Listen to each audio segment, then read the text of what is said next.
ಮೂಡಾದಿಂದ ದಾಖಲೆ ಕದ್ದರಂತೆ ಸಚಿವ ಬೈರತಿ ಸುರೇಶ್. ಲೋಕಾಯುಕ್ತದಿಂದಲೇ ಸರ್ಚ್ ವಾರೆಂಟ್ ಲೀಕ್ ಆಗಿತ್ತಂತೆ.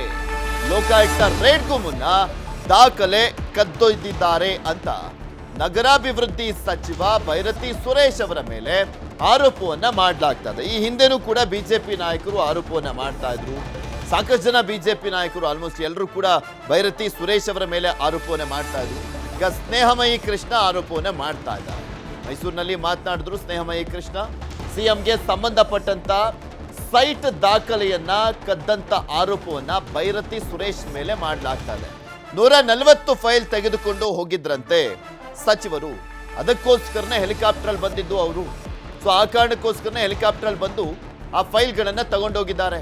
ಜೂನ್ 28ಕ್ಕೆ ಲೋಕಾಯುಕ್ತದಿಂದ ಸರ್ಚ್ ವಾರೆಂಟ್ ಜಾರಿಯಾಗುತ್ತೆ.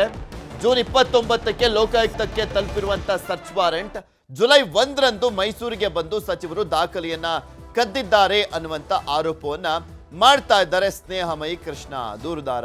ಇವರು ಆಲ್ಮೋಸ್ಟ್ ಯಾವುದನ್ನೆಲ್ಲ ಕೇಸ್ಗಳನ್ನ ಹಾಕಿದ್ರು ಆ ಎಲ್ಲ ಕೇಸ್ಗಳಲ್ಲೂ ಕೂಡ ಯಶಸ್ವಿಯಾಗಿದ್ದಾರೆ.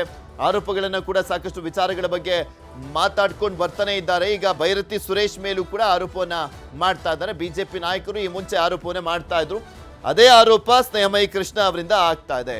ಇನ್ನ ಸ್ನೇಹಮಯಿ ಕೃಷ್ಣ ಅವರನ್ನ ನಮ್ಮ ಮೈಸೂರಿನ ಪ್ರತಿನಿಧಿ ಆನಂದ್ ಮಾತನಾಡಿಸಿದ್ದಾರೆ. ಈ ಸಂದರ್ಭದಲ್ಲಿ ಯಾವ ರೀತಿಯಾಗಿ ಆರೋಪ ಮಾಡಿದ್ರು ನೋಡೋಣ. ಮೂಡಾ 50-50 ಹಗರಣಕ್ಕೆ ಸಂಬಂಧಿಸಿದಂತೆ ಈಗ ಮತ್ತೊಂದು ಪ್ರಶ್ನೆ ಕಾಡ್ತಾ ಇದೆ. ಲೋಕಾಯುಕ್ತ ಅಧಿಕಾರಿಗಳು ಸರ್ಚ್ ವಾರೆಂಟ್ ವಿಚಾರದಲ್ಲಿ ತಪ್ಪನ್ನ ಎಸಗಿದ್ದಾರೆ ಅನ್ನುವಂಥದ್ದು. ಈ ಕುರಿತಾಗಿ ಮಾತನಾಡಲಿಕ್ಕೆ ಸ್ನೇಹಮಯಿ ಕೃಷ್ಣ ಅವ್ರು ನನ್ನ ಜೊತೆ ಇದ್ದಾರೆ. ಸರ್, ಈಗ ಒಂದು ವಾರೆಂಟ್ ಅನ್ನು ಬಿಡುಗಡೆ ಮಾಡಿದೆ ಸರ್. ಲೋಕಾಯುಕ್ತ ಅಧಿಕಾರಿಗಳು ಮಾಡಿರುವಂತಹ ಲೋಪ ಏನು ಸರ್? ಸರ್, ಅವ್ರಿಗೆ ಸಿಕ್ಕಂಥ ಅವಕಾಶನ ಬಳಸ್ಕೊಂಡು ಮೂಡ ಕಚೇರಿ ಮೇಲೆ ದಾಳಿ ನಡೆಸಿ ಮೂಲ ಕಡತಗಳನ್ನು ಅಂದರೆ ಈ 50 ಪದಕ್ಕೆ ಸಂಬಂಧಪಟ್ಟ ಅಕ್ರಮಗಳಿಗೆ ಸಂಬಂಧಿಸಿದ ಪ್ರಮುಖ ದಾಖಲೆಗಳನ್ನು ವಶಪಡಿಸ್ಕೊಳ್ಬೇಕಿತ್ತು.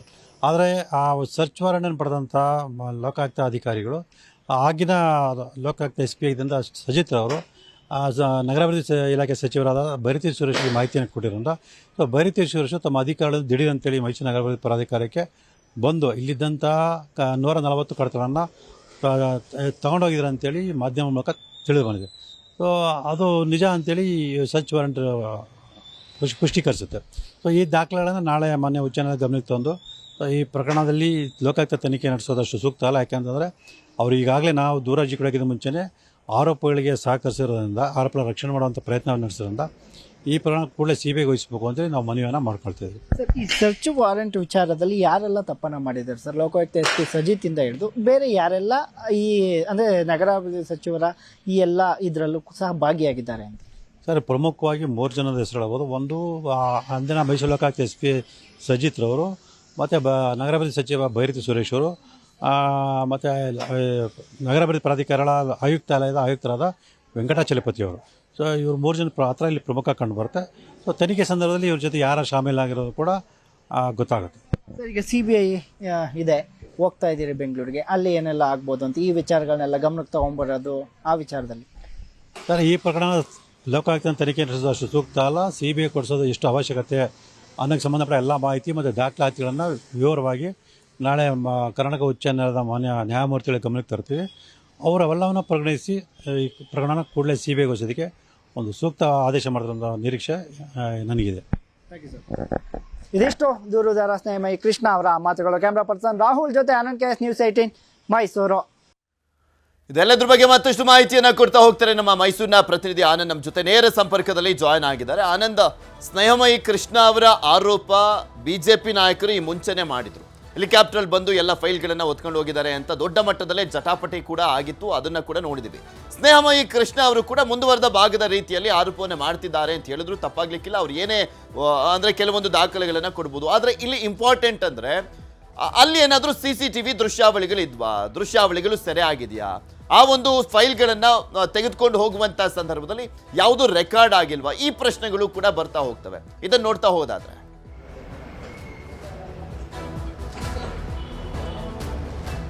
ಪೃಥ್ವಿ, ಹೌದು. ಯಾಕಂತ ಹೇಳಿದ್ರೆ ಮೂಡ 50-50 ಹಗರಣಕ್ಕೆ ಸಂಬಂಧಿಸಿದಂತೆ ದಿನದಿಂದ ದಿನಕ್ಕೆ ಒಂದೊಂದು ರೀತಿಯ ಪ್ರಕರಣಗಳು ಹೊರಗಡೆ ಬರ್ತಾ ಇದೆ. ಈ ಹಿಂದೆಯಿಂದಲೂ ಕೂಡ ಲೋಕಾಯುಕ್ತದ ಮೇಲೆ ಸ್ನೇಹಮಯಿ ಕೃಷ್ಣ ಇರ್ಬೋದು ಹಾಗೂ ಬಿಜೆಪಿಯ ಅನೇಕರು ಅನುಮಾನಗಳನ್ನ ವ್ಯಕ್ತಪಡಿಸ್ತಿದ್ರು. ಅದಕ್ಕೆ ಪೂರಕ ಎಂಬಂತೆ ಇಂದು ಸ್ನೇಹಮಯಿ ಕೃಷ್ಣ ಅವರು ಒಂದು ಸರ್ಚ್ ವಾರೆಂಟ್ ಅನ್ನ ಬಿಡುಗಡೆಗೊಳಿಸಿರುವಂತದ್ದು.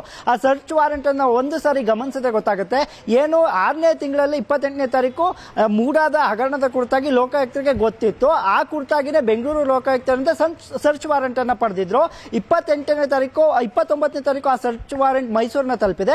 ಆದರೂ ಕೂಡ ಈ ಮಧ್ಯದಲ್ಲಿ ಏನು ನಗರಾಭಿವೃದ್ಧಿ ಸಚಿವ ಬೈರತಿ ಸುರೇಶ್ ಇದ್ದಾರೆ, ಅವ್ರಿಗೆ ಮಾಹಿತಿಯನ್ನ ಲೋಕಾಯುಕ್ತ ಅಧಿಕಾರಿಗಳೇ ಕೊಟ್ಟಿದ್ದಾರೆ ಈ ರೀತಿಯಾಗಿದೆ ಅಂತ.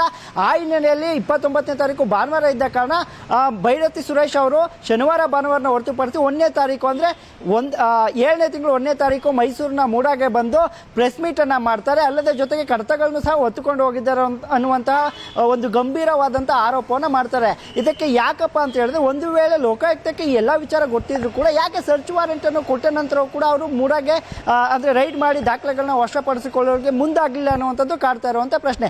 ಹಾಗಾಗಿ ಎಲ್ಲೋ ಒಂದು ಕಡೆ ಲೋಕಾಯುಕ್ತ ಅಧಿಕಾರಿಗಳು ಸಹ ಎಲ್ಲೋ ಈ ಹಗರಣದಲ್ಲಿ ಶಾಮೀಲಾಗಿದ್ದಾರೆ ಅನ್ನುವಂತಹ ಆರೋಪಗಳನ್ನ ಸ್ನೇಹಮಯಿ ಕೃಷ್ಣ ಅವರು ಮಾಡಿದ್ದಾರೆ. ಯಾಕೆಂದ್ರೆ ಹಿಂದೆ ಎಸ್ ಪಿ ಆಗಿದ್ದಂತಹ ಸಜಿತ್ ಅವರು ಈ ಪ್ರಕರಣದಲ್ಲಿ ಭಾಗಿಯಾಗಿದ್ದಾರೆ. ಆಗ ಅವರ ಜೊತೆ ಇದ್ದಂತಹ ಕೆಲ ಅಧಿಕಾರಿಗಳನ್ನ ಮೇಲೆ ಅನುಮಾನವನ್ನ ಸ್ನೇಹಮಯಿ ಕೃಷ್ಣ ಅವರು ವ್ಯಕ್ತಪಡಿಸ್ತಾ ಇರುವಂತದ್ದು ಪೃಥ್ವಿ.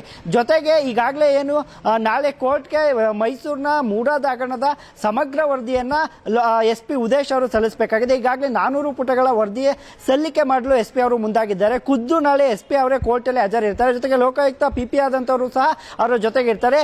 ಅಲ್ಲಿ ನ್ಯಾಯಾಧೀಶರು ಕೇಳುವಂತಹ ಎಲ್ಲಾ ಪ್ರಶ್ನೆಗಳಿಗೂ ಸಹ ಉದೇಶ್ ಅವರು ಉತ್ತರವನ್ನ ಕೊಡಬೇಕಾಗುತ್ತೆ.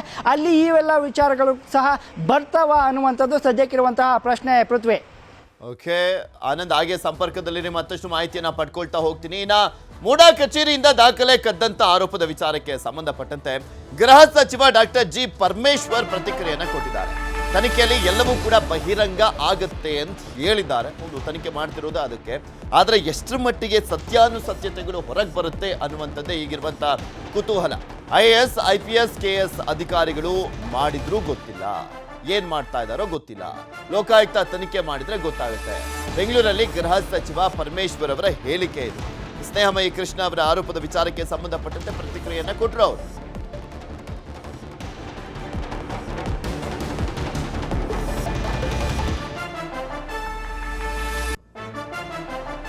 ಗೃಹ ಸಚಿವರಾಗಿರುವಂತಹ ಪರಮೇಶ್ವರ್ ಅವರು ಪ್ರತಿಕ್ರಿಯೆಯನ್ನ ಕೊಟ್ಟಿದ್ದಾರೆ. ತನಿಖೆಯ ನಂತರ ಎಲ್ಲವೂ ಕೂಡ ಬಯಲಾಗುತ್ತೆ, ಅದಾದ್ಮೇಲೆ ಗೊತ್ತಾಗುತ್ತೆ ಏನೇನಾಗಿದೆ ಅನ್ನುವಂಥದ್ದು, ತನಿಖೆಯಲ್ಲೇ ಉಲ್ಲೇಖ ಆಗುತ್ತೆ ಅನ್ನುವಂಥದ್ದನ್ನ ಹೇಳಿದ್ದಾರೆ. ಯಾಕೆಂದ್ರೆ ಬೈರತಿ ಸುರೇಶ್ ಅವರ ಮೇಲೆ ಬಿಜೆಪಿ ನಾಯಕರೆಲ್ಲರೂ ಕೂಡ ಆರೋಪ ಮಾಡ್ತಾ ಇದ್ರು. ಅದಾದ್ಮೇಲೆ ಈಗ ಸ್ನೇಹಮಯಿ ಕೃಷ್ಣ ಲೋಕಾಯುಕ್ತ ಸರ್ಚ್ ವಾರೆಂಟ್ ವಿಚಾರದ ಬಗ್ಗೆನೂ ಕೂಡ ದಾಖಲೆಯನ್ನು ಬಿಡುಗಡೆ ಮಾಡ್ತಾ ನೋಡಿ ಹಿಂಗಿಂಗೆಲ್ಲ ಆಗೋಗ್ಬಿಟ್ಟಿದೆ ಅಂತೆಲ್ಲ ಹೇಳ್ತಾ ಇದ್ರು. ಅದಕ್ಕೆ ಗೃಹ ಸಚಿವರು ಉತ್ತರವನ್ನ ಕೊಟ್ಟಿದ್ದಾರೆ. ಅಂದ್ರೆ ಕ್ರಮ ತನಿಖೆನಲ್ಲಿ ಅದೆಲ್ಲ ಬರಲೇಬೇಕಲ್ಲ. ಈಗ ಯಾರೇ ತನಿಖೆ ಮಾಡಲಿ ಈ ವಿಚಾರಗಳೆಲ್ಲ ತನಿಖೆನಲ್ಲಿ ಬರಲೇಬೇಕು. IAS ಮಾಡಿದ್ರೋ, IPS ಮಾಡಿದ್ರೋ, KS ಮಾಡಿದ್ರೋ, ಅವರೆಲ್ಲ ಈಗ ಅಷ್ಟೊಂದು ಫೈಲ್ಗಳು ಎತ್ಕೊಂಡು ಬಂದಿದ್ದಾರೆ ಅವರು ಅಂತ ಅಂದಾಗ ಅದು ತನಿಖೆನಲ್ಲಿ ಗೊತ್ತಾಗಲೇಬೇಕು. ಲೋಕಾಯುಕ್ತದವ್ರು ಮಾಡಿದ್ರು ಆಗುತ್ತೆ, ಇನ್ಯಾವುದೇ ಏಜೆನ್ಸಿ ಮಾಡಿದ್ರು ಆಗುತ್ತೆ. ಅದು ಬರಬೇಕಲ್ಲ. ಯಾವ ಅಧಿಕಾರಿ ರಕ್ಷಣೆ ಮಾಡಕ್ ಹೊರಟಿದ್ರು ಅದು ಬರಬೇಕಲ್ವಾ. ತನಿಖೆನಲ್ಲಿ ಬಂದಾಗ ಅದು ಒಂದು ವೇಳೆ ಆ ರೀತಿ ಕಂಡು ಬಂದ್ರೆ ಕ್ರಮ ತಗೊಳ್ತಾರೆ. ತನಿಖೆನಲ್ಲಿ ಅದೆಲ್ಲ ಬರಲೇಬೇಕಲ್ಲ.